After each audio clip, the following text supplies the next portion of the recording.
Friday Night Racing on Off the Ball. Brought to you by Horse Racing Ireland. Love every racing moment. Visit HRI.ie. Yeah, it's Irish Derby weekend, and what a weekend we have in store, and what a race we have in store as well. Aidan O'Brien not represented by Colt in the race, but running Tuesday, who's supplemented. So what a cracking race we have. 8 runners, and delighted to have an absolute legend on the show very shortly. Be it David Jennings, who'll be on later, or the other legend, that is Jim Bolger. You're very welcome to Friday Night Racing. This is Johnny Ward on Off the Ball, brought to you by Horse Racing Ireland. Love every racing moment. Visit HRI.ie or follow the Twitter account at HRI Racing, hashtag every racing moment. Jim Bolger, I dare say you're still recovering from Simple Stadium last Saturday. No, I recover fairly quickly. I'm looking forward to next year. Yeah, you're a massive hurling fan, obviously. You must have dared to dream with about 10 minutes to go against the banner. I thought at that stage that I don't normally like see Wexford playing a sweeper, but I thought when we were 6 points up that was the time to do it. But I suppose losing the 2 wrecks and O'Keefe, that didn't help. Yeah, Michael, our producer, I'm going to admit here, he's actually smiling in the background. He is from Clare, just to add salt into the wounds. But before we leave hurling, Jim, I have to ask you, who wins the All-Ireland? I think it'll be Clare. I kind of tend to agree with you.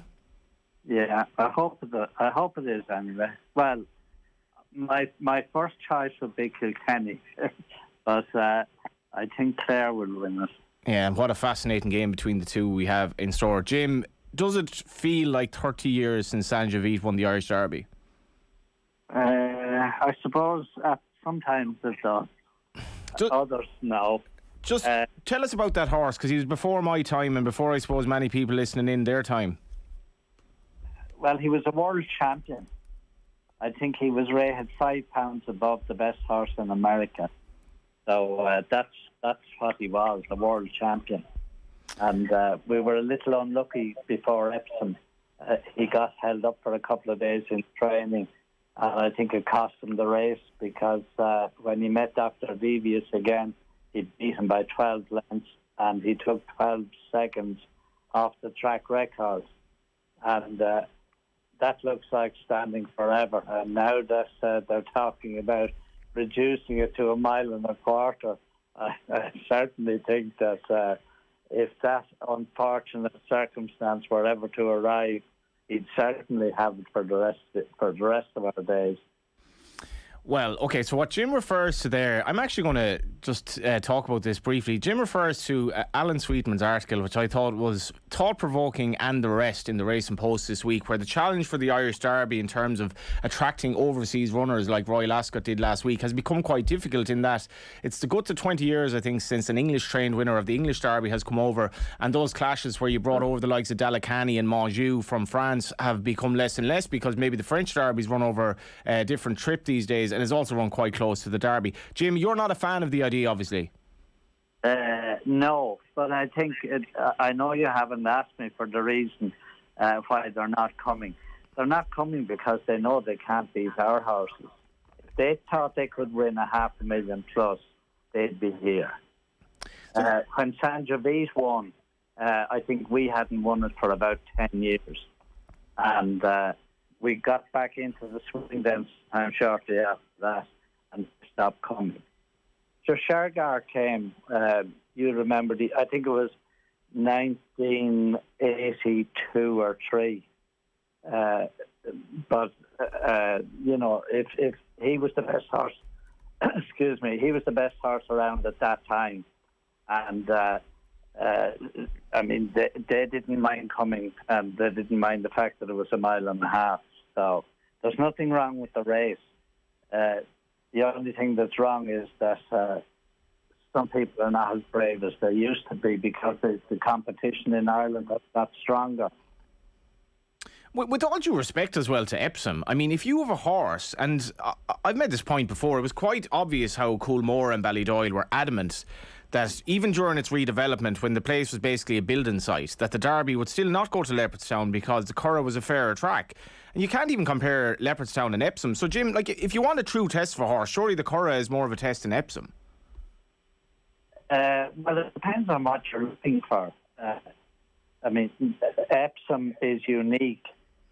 You know, it has all the gradients and then the downhill into the straight and the camber of the track as well. So you need a very, very well-balanced horse with a good turn of foot to win at Epsom. Whereas the Curragh is a stiffer track, but it's it's quite level. And you don't need the same amount of agility at the Curragh. You just need raw ability.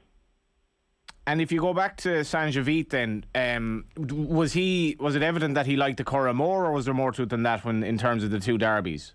No, he was a fitter horse. He was a couple of gallops short going to Epsom.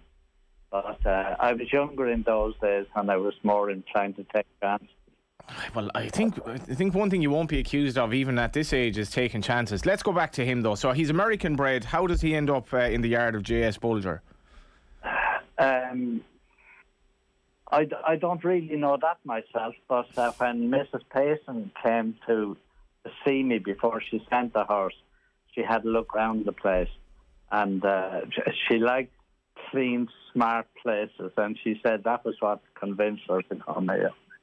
And then I was having a good run at the time. And age wasn't a factor like it is now. How long were you training at that point? I began training in 76 and that was 82. So... sorry, I'm wrong. Yeah, Shergar was 82, yeah. No, I think she came about 90. Yeah. So I was training 14 years before she came. Yeah, Saint-Gevit foaled on the 11th of March, 89. So I think Charlie Haughey was sort of in power around that time. Ireland was emerging out of a recession. What was it like to train a good horse in the late 80s into the 90s? You can train a good horse any time. If you have a good horse, recession doesn't matter. But you were self-made, so like, what was it like training in Ireland in the 80s? I mean, I suppose I've read on I was very young at the time, but obviously you look back on all the people that were emigrating, the problems, the economic deficit in the country. What was racing like in those days, Jim? It was very competitive because we had to compete with the late Vincent O'Brien, PJ Prendergast, Tom Collins, Seamus McGrath, Dermot Weld, John Knox Sr. It was very, very competitive. And then we had Dermot Weld and myself had a few easy years after Dermot retired. And then when John Magner decided to bring in the partners and stiffen up the competition from Tipperary, it got tough then. I don't know if you read, I mentioned Charlie Haughey there, I don't know if you read the Gary Murphy's, I thought it was an excellent book that he brought out there a few months ago on Charlie. But just the stallion exemption, what did that do for racing in this country? I mean, it was a massive stimulus, I guess, Jim, anyway. It was huge, yeah. Instead of... Vincent had been selling the best horses that he trained to America. And with the stallion exemption, it was possible to keep them in Ireland. And it transformed the whole business. And I guess it was like widely welcomed in the racing industry here at the time. Well, I'm not sure that it was widely welcomed. Well, I suppose in the industry itself it was, but I mean, you only had a few, 2 or 3 players that time in the stallion. So after the industry took off, then you had a lot of the young bucks coming in, and they knew how to acquire good horses. And, the banks looked very favourably on the purchase of a stallion. That's what had to get the whole thing going. And, of course, recently we lost one of the greatest legends probably ever to grace sport in these parts, Lester Piggott. And obviously a lot of memories of his comeback ride for Vincent O'Brien, the late Vincent O'Brien as well, on Royal Academy in the Breeders' Cup, and all the winners he rode. Stories just never ending really about Lester. What were your own memories of Lester? And also, like, was Vincent O'Brien a hero to you as you were beginning to train, Jim?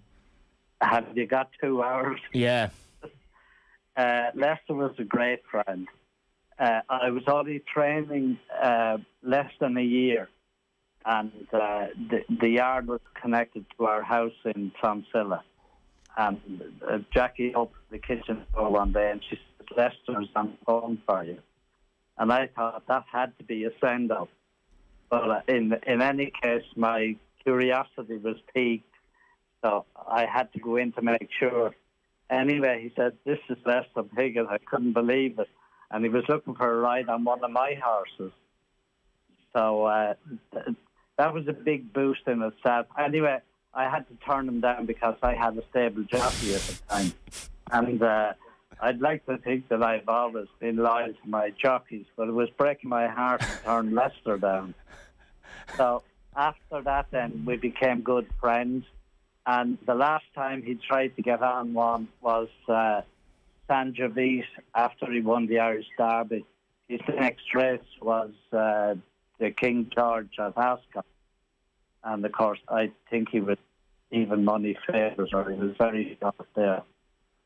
So, anyway, Christy Roach was suspended at the time and he couldn't ride. But I was always determined to support the home jockeys. And I had picked Stephen Crane, even though Mrs. Payson at the time wanted Steve Cawthon. And I was also friendly with Steve Cawthon, so it wasn't easy to turn him down either. But I put Irish Racing first, and I went with Stephen Crane. Anyway, he was a steering job. Lester came to me after the race in his suit and tie and all spiffed up for the day. And he said even my tired old arms would have won on him. So, but it was killing me not to have him because, it would have made a good story for me anyway. But I put Irish Racing first, and it was Stephen Crane's biggest day. What was Lester like? He was good company. Because of his speech impediment, you had to pay a lot of attention to catch everything he was saying. Now, he didn't say a lot, but he usually made a lot of sense. And we went to Ascot. Colm O'Rourke met Lester, and he asked Lester who did he think would win. And he said Sangiovese, so Colm went out and helped himself. But I suppose that was one of the easier ones to beat. But, I always enjoyed his company. And when he got out of prison, I got a phone call from him because I used to write to him when he was in jail. And he invited Jackie and myself over to his house, or to himself and Susan, and for lunch. Anyway, we arrived. Lester met us at the door with an apron and a carving knife. This was the other side of it. So he did most of the work. I know Susan won't be too happy with me for saying this, but he was definitely the man of the house. He did everything. And served the meal, carved the beef, the whole lot. And we had a great day. Lester, of course. He got his back on me then sometime after that.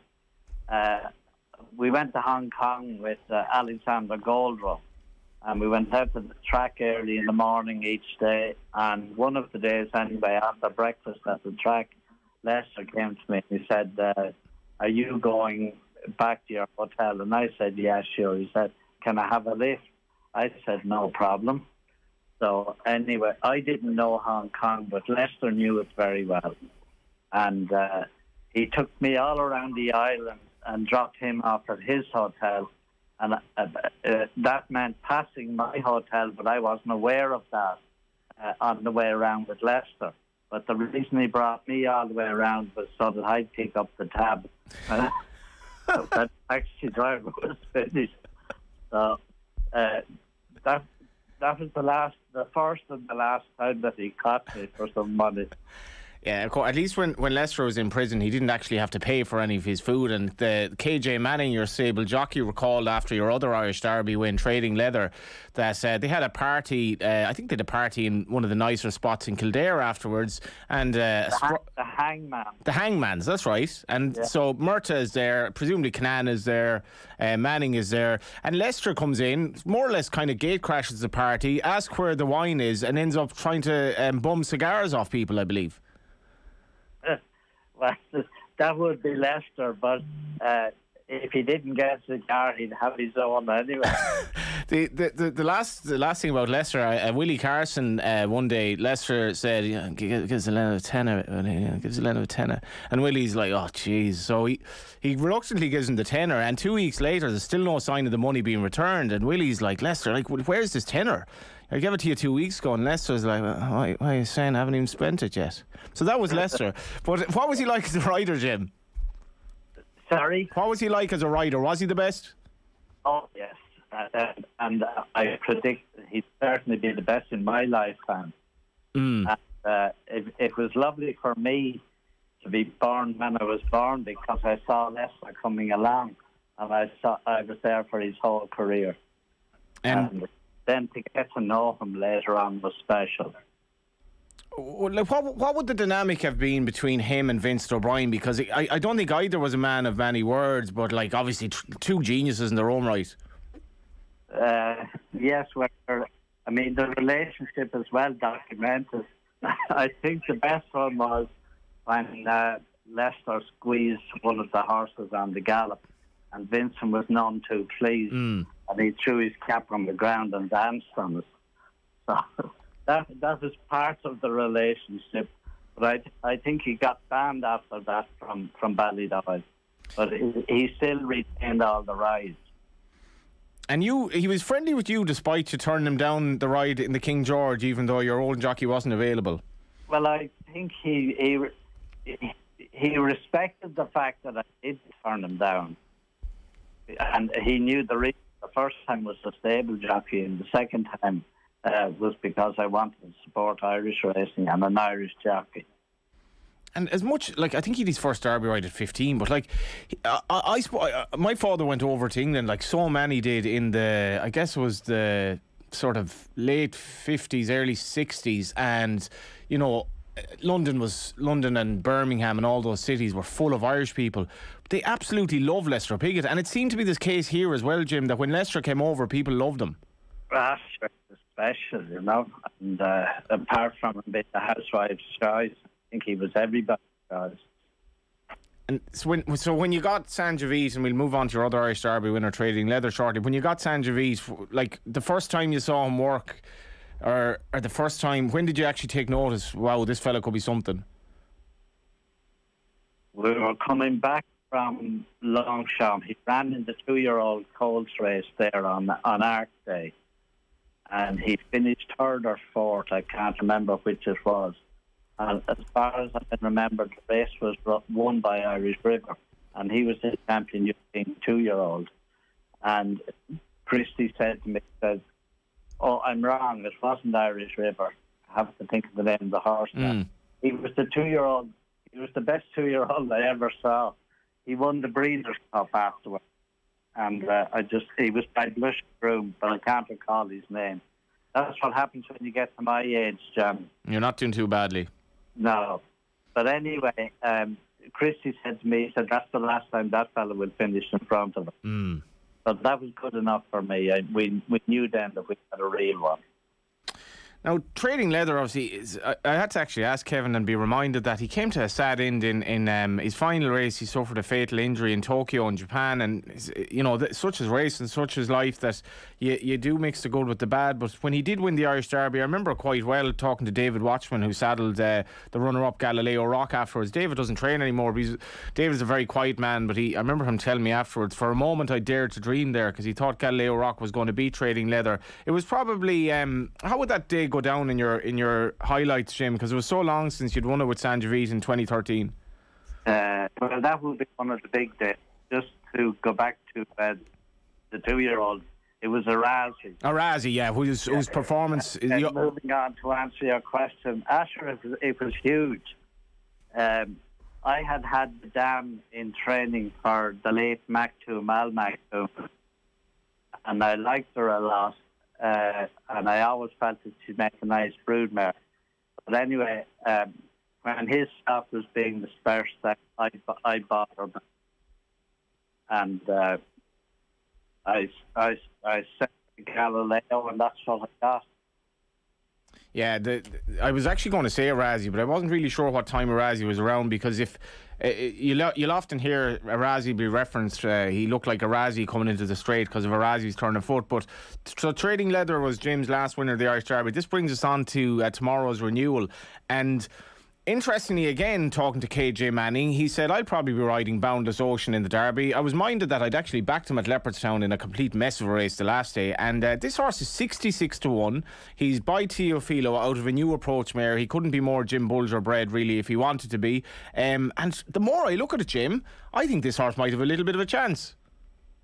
Well, sure, we're taking part anyway, and we'll see what happens. What sort of form's he in? He's very well, yeah. So the reason I'm kind of giving this horse a chance, when he ran 2 runs back at the Curragh in the Gallinule, and he was very, very unfortunate third at 11-4 to Hannibal Barca. Now Hannibal Barca is 10-1, hasn't run since for the race, whereas Boundless Ocean is 66-1. What sort of chance would you give him? Well, Hannibal Barca was very impressive that day. He won very easily, but my fella come along, and sure.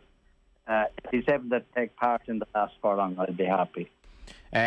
Talk to me about your sort of, you've a scatter of runners. You may be listening to this on Friday night. If you're listening to it live on Friday afternoon, Jim has a nice book of rides, or a nice book of horses to go to the Curragh Friday and Saturday. What else are you looking forward to over the weekend, Jim? Sure, I look forward to them all. I love the competition, especially on big days. So we hope for the best. I've affiliated in the Group 2 race on Sunday, and she has some stiff opposition there, principally from Aiden's filly, which was very impressively in Navan. But I like the filly, and 6 furlongs is probably a bit on the short side for her, but I'd be viewing her as a classic prospect for next year. So I'd be interested to see how she gets.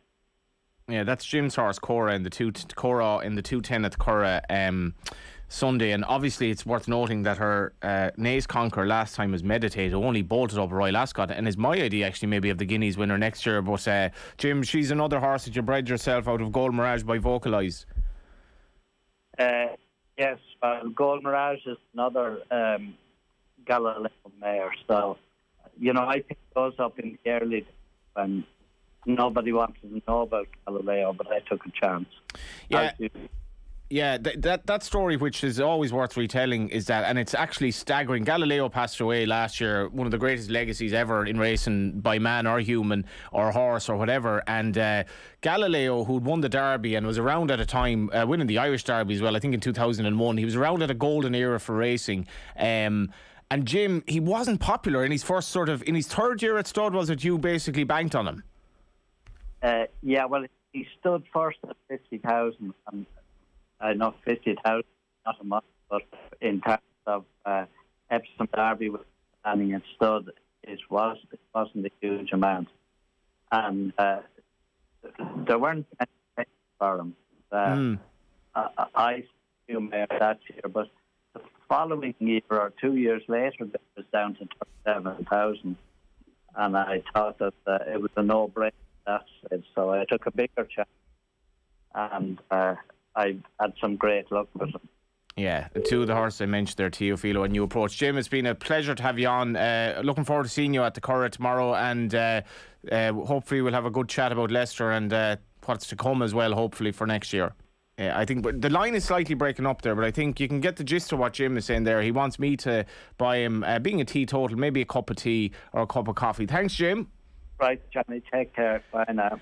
The Tote is delighted to offer the Tote Guarantee for the first time at a Dubai Duty Free Irish Derby Festival this weekend at Curragh. And you will have seen the pools were extremely busy for Royal Ascot. So this is actually a big deal. You're getting the guaranteed price in the Tote, particularly if you're going for something at a bigger price. Tote Guarantee means that the Tote will pay whichever is the higher of the Tote pool price and the SP price on all win bets. Tote Guarantee is available on all Irish and UK racing. If you want to find out more, ask any member of Tote staff at the Curragh. After the break, David Jennings.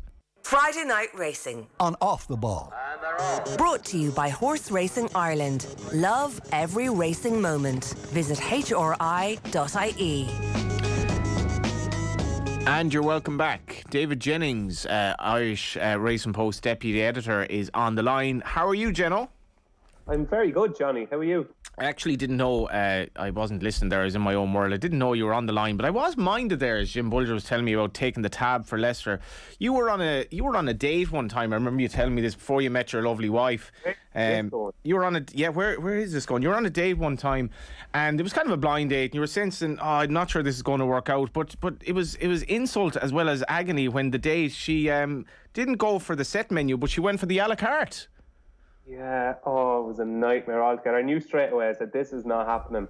And we went to this restaurant and the menus came out. And this was, Johnny, when we were in the early stages of our careers where, wages wouldn't have been fantastic.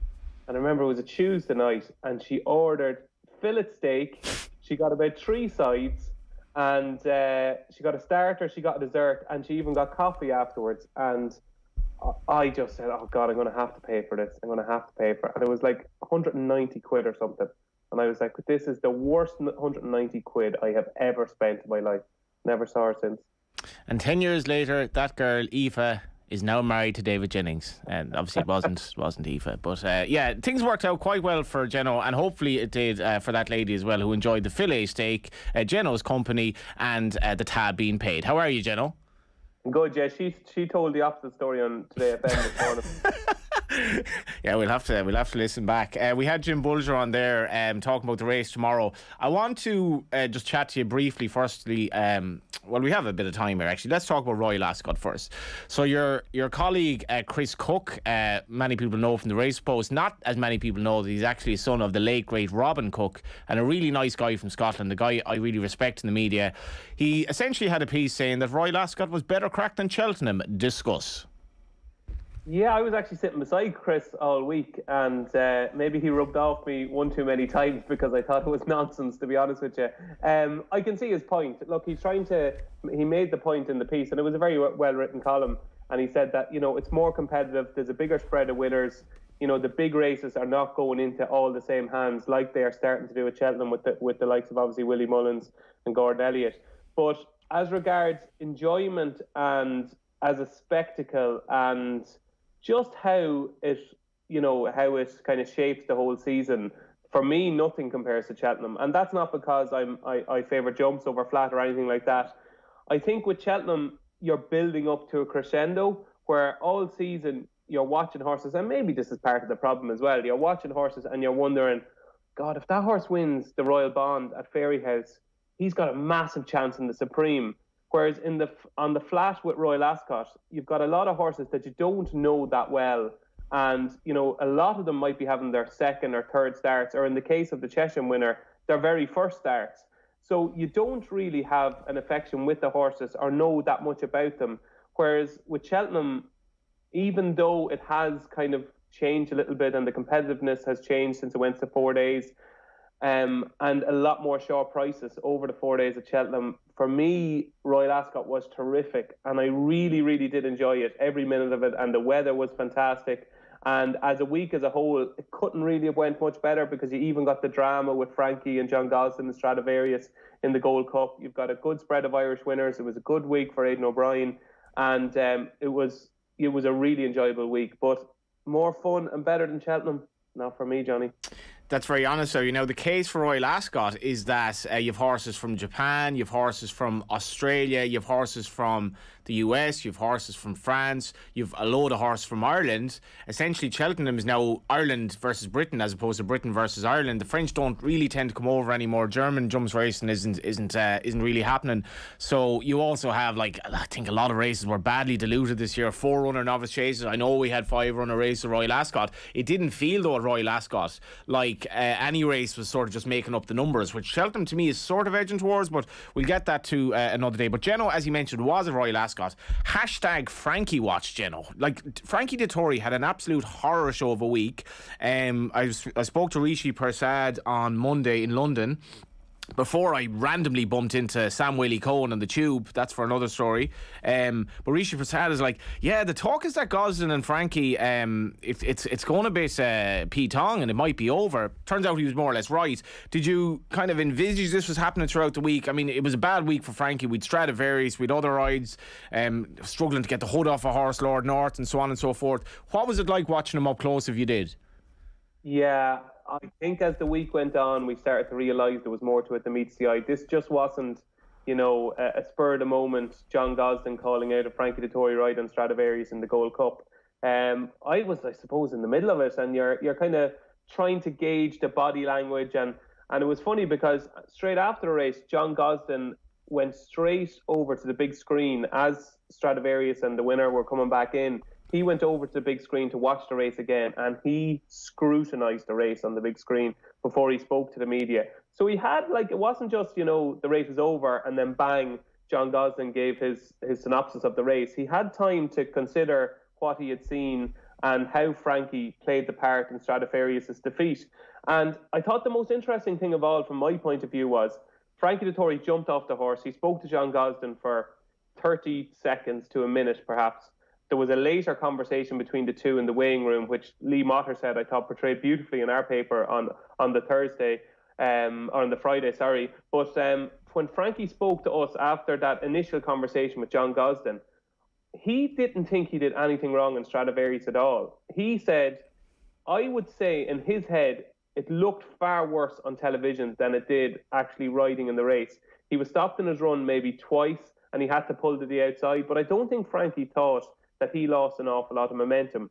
I think he, in his view, no matter what happened, the best horse won the race, and Stradivarius perhaps was getting a little bit older, and if the old Stradivarius, not the 8-year-old Stradivarius, maybe the 3, 4 and 5 and 6-year-old Stradivarius had have got out at the time he did and switched the outside, he would have won the race, but he was getting a little bit older. That real instant turn of foot is gone that Stradivarius used to have, and Frankie very much deflected the performance onto the horse rather than the rider. And I don't think that sat well with John Gosden, because I think in John Gosden's head, he thought the best horse didn't win the race. For all that he praised Kyprios and, the new kid on the staying block. But in John Gosden's head, I think he thought that Stradivarius could have won a 4th Gold Cup and emulated Yates. I think Frankie Dettori thought otherwise. And perhaps that's why we've got to where we are now. And that has been a build-up maybe of a relationship that has been going maybe one way in the last couple of months, and maybe it just reached a crescendo, Johnny. You will know I love Ryan Moore, right? Ryan Moore, he doesn't say much, but he is what he is, right? He's a brilliant rider, and as you mentioned, he rode Kyprios. I think Kyprios is the best horse in the race. Kyprios looks the new kid in the same blocks, you say, and Ryan Moore gave him a kind of a plan B, plan C, plan D ride, him and in Stradivarius, in what was an unbelievable race on so many levels. Frankie Dettori, on the other hand, we had him on last year. He's a complex individual, Geno. He's a complex individual. He's a totally different character. Not like your man in Father Ted, who comes on the screen and he just puts on an act. He's completely different off stage. He can be quite I thought like he's deeply in thought at times, I think, and he's a completely different character on screen than off screen. So that's the caveat. I didn't like what John Gosden did afterwards. I just did not like that, because Frankie's a legend. He's done so much for racing, and when he was at Bellewstown last year for the Barney Curley fundraiser, he was like flies around shit. I mean, everyone wanted to swarm around Frankie Dettori. And I was watching this, like, I would not like to have your life. If you go racing and this is every day for you, you'd look at Ryan Moore, and Ryan Moore just doesn't want it. And you'd be like, okay, that's grand, I'll stand off you, Ryan. So Frankie attracts all this attention. He's done so much good for racing. The 7-timer, the flying dismounts, the Italianness, the handsome looks, all of this. I didn't like what Gosling did afterwards. No, and I think most people will be in agreement with you, Johnny. I think this is something that could have happened better. It could have been dealt with better by John Gosling. It could have been dealt with behind closed doors. Now, from a media point of view, I suppose it's been fantastic because it added to the drama of the week. And even on the Friday, for Frankie to come out and ride Inspiral the way he did in the Coronation Stakes, like when, and I wrote in my piece, it was intense heat. It was 32 degrees in Ascot on the Friday, and nobody was feeling the heat more than Frankie. Every eye in the place was on him, and to do what he did on Inspiral, I thought was a sign of the legend, you know, that he was able to put all that to one side. Nothing went right in the race for Inspiral, and he was still able to carve out this brilliant victory, going to Plan C, and that for me is the way Frankie will be remembered. I would say, I don't know if you agree with me here, but I would say if you were to ask 100 people today, if you walk down Grafton Street and you asked 100 people to name somebody associated with horse racing, I'd say, this is like a game of family fortunes now, but I'd say the top answer would be Frankie Dettori. If you just walked down Grafton Street and picked 100 people today and said, name one person in horse racing, I think Frankie Dettori would be our top answer. And I think when he does retire, and hopefully just because he's lost the Gosling job, it's not going to be the end for Frankie Dettori. And his manager has come out and said it's not the end. He's still got loads of energy. He still wants more. Yes, he's in his 50s, but the energy is still there. I hope this is not the end of Frankie Dettori, but when he does eventually retire, like, we're going to be talking about him the way we have been speaking about Lester Piggott, you know, the Johnny Murtas, the Mick Canans. Like, I listened to Lydia Hislop on Nick Luck's podcast this morning, and I thought she phrased it well, and I kind of agree with her. When all these top riders were riding at the very best, so the very best of Frankie Dettori is better than the very best of everybody else. And a lot of racing fans would agree with that. Yeah, I tend to agree with pretty much everything you said there. Frankie turns 52 this year. Very much around his birthday is the 10-year anniversary of him getting a 6-month ban in 2012 for a prohibited substance. Like a lot of high-profile jockeys, including John Murtagh, Kieran Fallon, Richard Hughes, they've had difficulties in their life. And I just think it was a lonely place from at times, Royal Ascot last week, for a guy who's, you know, he's probably thinking now, how long does he have left? What's his career going to be after racing? But, like, surely I need a little bit more support from somebody like John Gosling, briefly. Oh, yeah, I think so, yeah. I think he thought, you know, the second half of the week, Thursday and Friday, was going to be massive for him, because he had obviously reached for the moon for the Queen, who I think went off 2-5 and was beaten. He had Stradivarius in the Gold Cup. Saga was just beaten for the Queen as well. And then obviously Inspiral won.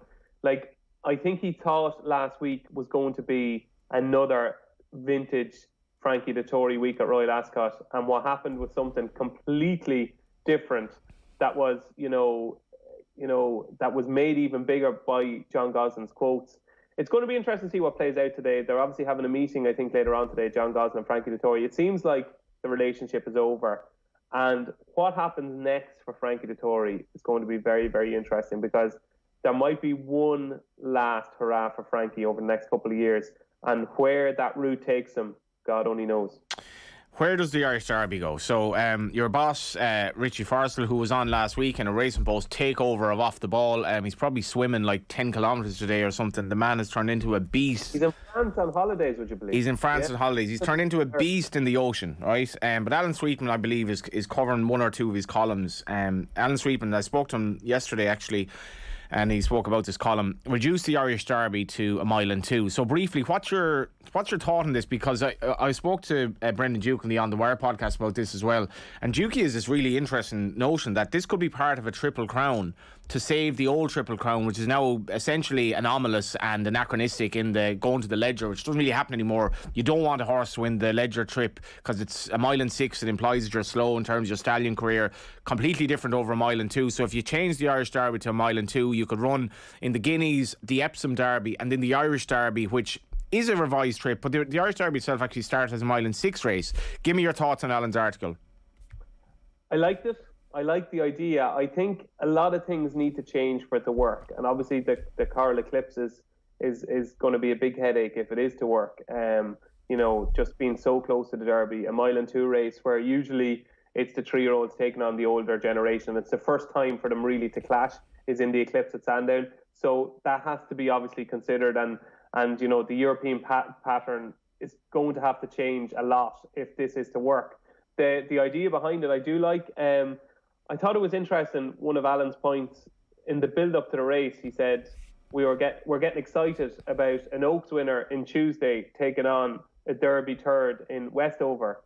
And that shows you how far the race has fallen when a Derby third is taking on an Oaks winner, and we're getting excited because this used to be the race where the Epsom Derby winner would take on the French Derby winner, Sean T, to find out who was the best. And that hasn't happened for a number of years. And you look through the past winners of the race and you see the likes of Sovereign, you see Frozen Fire, you see horses that you're scratching your head going, how on earth did they win an Irish Derby? And the race has fallen in prestige in the last couple of years. Now, I think for a couple of different reasons, be it Tuesday running in the race and Aidan O'Brien relying on one, given that I think he's ran 49 horses in the race since 2010. So in the last 11 runnings of the race, he's had 49 runners, which tells you he's running 4 and 5 a year. He's relying on one filly in Tuesday this year. He's only ran 2 fillies in the race in his whole career in qualifying Strawberry Roan. So he obviously thinks the absolute world of Tuesday, and that adds an extra layer of intrigue to the race, as does Westover, for whom Colm Keane takes over the ride from Rob Hornby. And I don't know if you're in agreement with me here, but if we're talking about people taking over from Frankie Dettori in the John Gosling job, if I was to produce a shortlist, Colm Keane would be very, very close to the top of that. Okay, but this is typical, General, right? Because Colm Keane is a Meath man, you're a Meath man, and it's rank royal bias from you. So you're putting far too much pressure on the great man's shoulder here. The caveat is Colm Keane is unbelievable. He's actually class, and he's also a top lad. Don't know what happened with Dermot Whale this year. Bizarre, absolutely bizarre. Google if you want. But Geno, Westover is a horse who wants a gallop in the race, drifts left under pressure, and has never been ridden by Colm Keane before, who wouldn't have had many rides in the Irish Derby himself. But if you're given one man the job in Ireland to ride your horse in the Derby, it probably still has to be Colm Keane. Yeah, he's had 2 rides in the race. He rode Van Gogh for Aidan O'Brien, and he rode a horse for Ger Lyons. That was a massive price. But I think it's the perfect stage for Colin to show the world what Ireland has known for the last 5 or 6 years. He's a 3-time champion jockey, and I just think it's a really good call, and it's a ballsy call by Juddmonte to give him the ride in the race. And I think it's the right thing to do. You've got a jockey who rides the Curragh better than anybody else in the race, and he's a cool customer. The simple fact of the matter is, Johnny, he's a better jockey than Rob Hornby, and I definitely think it's the right call, and they are giving themselves the best chance of winning a Derby, and not just a Derby, a winnable Derby. If he repeats his performance at Epsom, I think he's going to be very hard to beat. I can see your point that he probably does want a strong gallop, but he was the one hitting the line really hard in the Derby. He was definitely the second best horse in the race behind Desert Crown. And I think if he repeats that performance, I think he'll beat Tuesday. Completely agree with you. And I'd actually slightly contrast with you there in terms of Aidan thinking the world of Tuesday. I think he thinks his colts are just no good this year, or average. His Derby horse was Luxembourg. He told us that at his yard there about a month ago, my Derby horse is Luxembourg, which was great, except Luxembourg was injured. So he ended up running 3 or 4 Galileos in the race. We're all not that great. And he just, on that point as well, the Irish Derby is going to change because Galileo's influence is going to be on the wane from now on, certainly in terms of his immediate sons running in the Derby. So it will change in terms of the narrative of the race. Whether or not it goes to the mile and 2 or not, maybe it's odds against. So I think it's something that Alan Sweetman will put in the narrative tomorrow for people who go racing, because it is something that could revive the race, which definitely has fallen in stature in recent years. But this renewal, Geno, it's an outlier in terms of Aidan O'Brien supplementing Tuesday and completely changing the makeup of the race. It's an 8-runner race now. We've an English challenger who's hot favourite, and what's fascinating is that it's very, very hard to call it tactically. Aidan O'Brien doesn't have any other runner in the race, so he's no way of ensuring a good gallop short of Tuesday making the running, which she might. She comes into the race on the back of winning the Oaks when it was deemed by most people that the runner-up Emily Upjohn was unlucky. Then you have the third Nashwa going and winning the French race at the weekend, winning the French Derby, so French Oaks rather. So there's so many layers to it. There is. I think French Claim will make the running. I think, he looked as though he was an absolute out-and-out galloper, really, properly a stayer that wanted every inch of the trip when he won a Cork back in April. He made the running that day. He returned in the old Derrynstown Derby trial behind Stone Age, and they didn't make the run that day. Stone Age made all. So I'd imagine Paddy Toomey will sense that there's no pace in the race and say to Billy Lee, I want you to make it, which will hopefully ensure that there is pace in the race. I went into the Oaks at Epsom thinking Tuesday just wasn't that good. I thought that, if she was to win the race, it would be a serious training performance from Aidan O'Brien. And that's exactly what it was. He had been telling us all year that this filly was only going to get better and better. She only turned 3 on the 3rd of June, the day she won the Oaks. So she's had another, 3 weeks basically to grow up even more. I spoke to him earlier on in the week when he decided he was going to supplement her, and that's what he said. He said she's got so much physically stronger over the last couple of weeks, and it's going to be really, really interesting. Tactically, it's going to be interesting, and just finding out how good Tuesday is going to be is fascinating as well. She's a sister to Minding, who did the Newmarket Epsom double in 2016, and I've said this before, I think it's an amazing achievement for a horse to win a classic over a 50% longer trip, and she's obviously in that bracket now. Just let's go through the field here. Boundless Ocean, KJ Manning, French Claim, WJ Lee, Glory Days, RP Whelan, Hannibal Barca, Shane Cross, Lionel, JP Spencer, Pisbadil, Gavin Ryan, Westover, CT Keane, Tuesday, RL Moore. What's your each way bet in the race if you're going against the top two who make up so much of the market? Oh, Hannibal Barca. Right. Up until about 48 hours ago, I was all over Hannibal Barca. What went wrong? Just going back and watching Westover videos, I think Westover is getting better, and I don't think he's the finished article yet. I think the Westover we see at the Curragh, given the track and given he's got that Epsom experience under his belt, I just think he's a bit more streetwise than Hannibal Barca is going to be, and I think he's going to be very hard to beat. Add into that the Colin Keane factor, which does increase his chances in my view. I think Westover is going to be very hard to beat.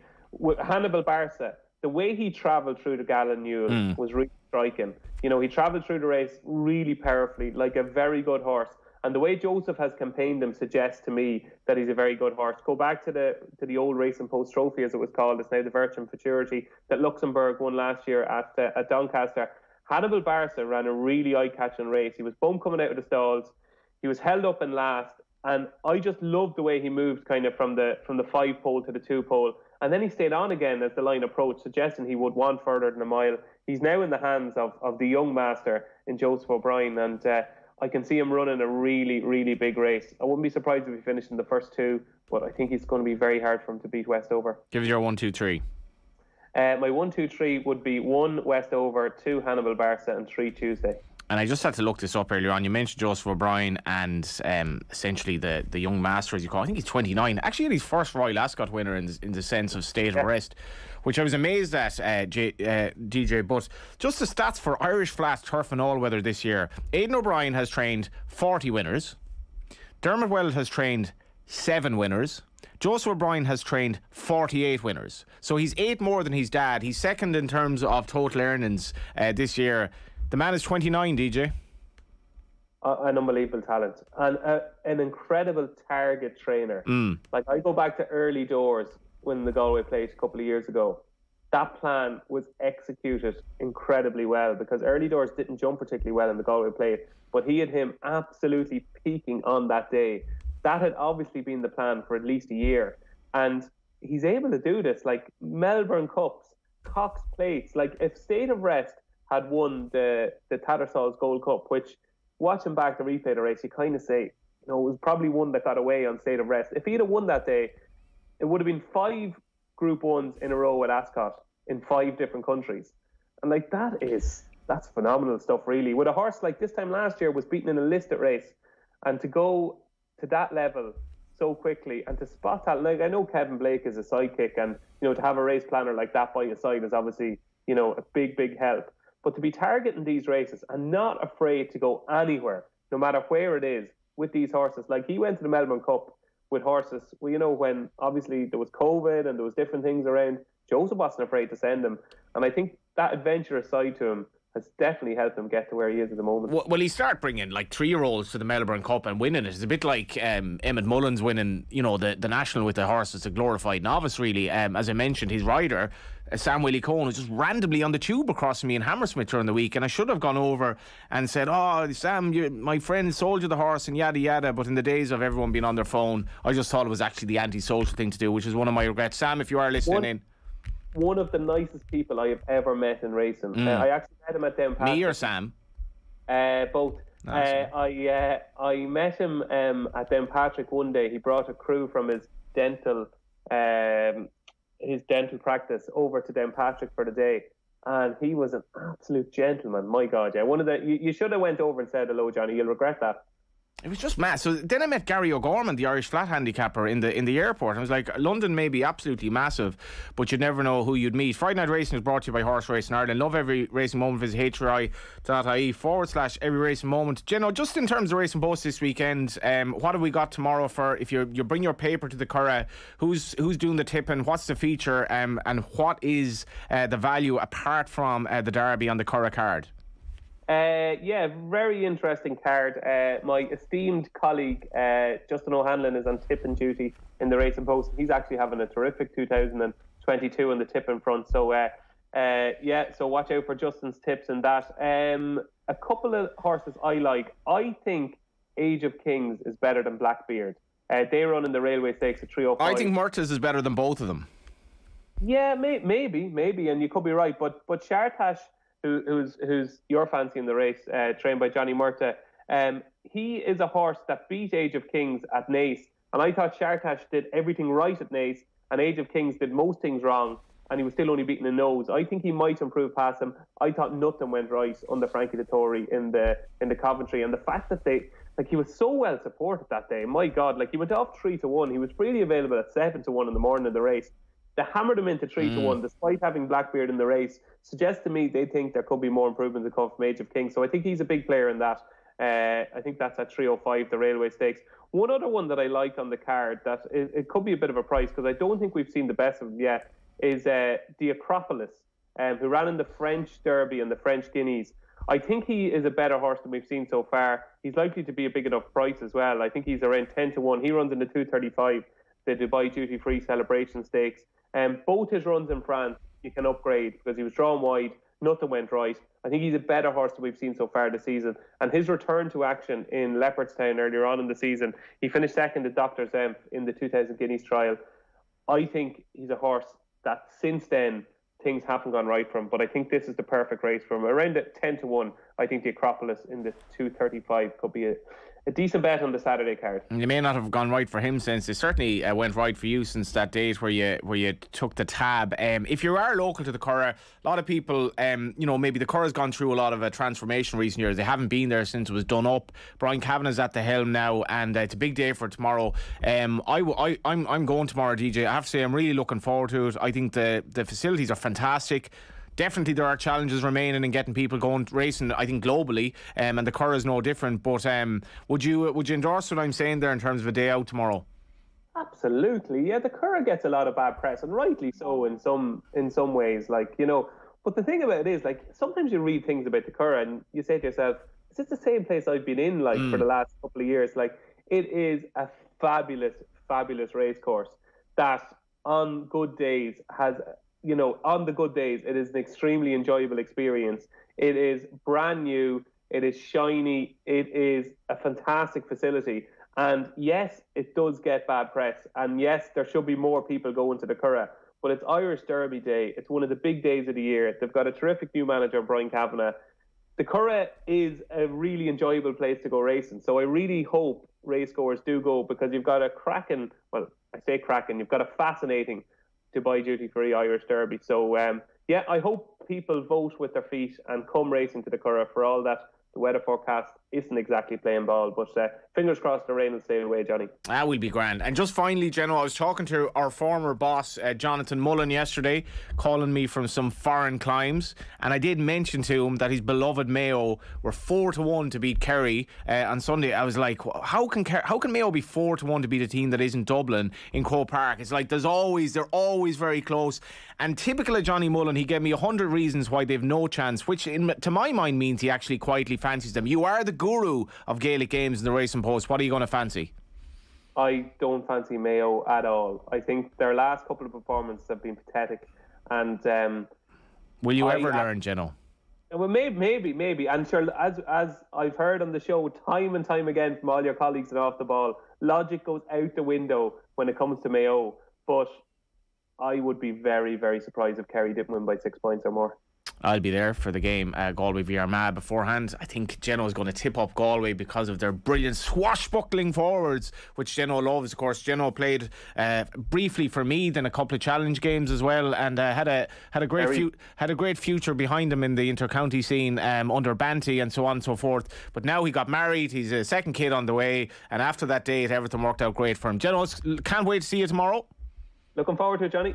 That was David Jennings, the deputy editor of the Racing Post in Ireland. Can't wait for the Curragh. Thanks a million for Jim Bolger. Have to get him on the show for an extended show sometime in the near future. Fascinating man, and a man that you could essentially listen to all day. Friday Night Racing Off the Ball is brought to you by Horse Racing Ireland. Love every racing moment, including tomorrow's Dubai duty-free Irish Derby. Visit hri.ie. Friday Night Racing on Off the Ball. Brought to you by Horse Racing Ireland. Love every racing moment. Visit hri.ie.